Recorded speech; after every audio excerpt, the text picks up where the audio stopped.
It takes a while to get used to not having to tap the throttle while braking for a corner. If you want to blip for yourself, the rev matching switch is off when you completely deactivate the stability control. Not that downshifting is entirely necessary.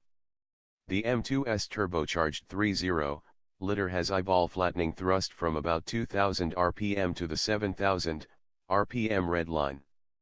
An overboost feature bumps the torque peak from 343 lb-ft to 369, and the torque curve draws a wide plateau from 1450 to 4750 rpm. Turbo response is immediate and the torque hits in a rush. An outgrowth of the N55 line of turbocharged inline sixes, the M2's 365 HP engine shares its pistons, crank bearings, and redline smooching spirit with the M4's 425 HP S55 power plant. BMW claims the M2 with a manual transmission will run to 60 mph in 4.4 seconds, or a half second quicker than the last M235i manual we tested.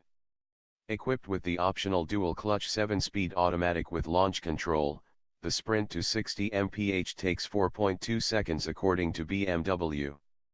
We usually beat BMW's conservative numbers by a few tenths. For reference, in our hands a manual M4 hits 60 in 4.1 seconds, while the dual-clutch auto does the deed in 3.7 seconds. It's loud inside the M2. Reducing mass rather than deadening sound was clearly the priority here. BMW claims the manual M2 weighs 3450 pounds, with the dual-clutch auto adding 55 pounds to the total. The wide tires sing over most surfaces, and synthetic engine noise throbs through the stereo speakers.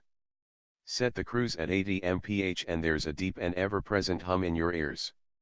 What we'd really like to hear is the turbine snarl of the M2's inline-six under pressure, instead of the automotive equivalent of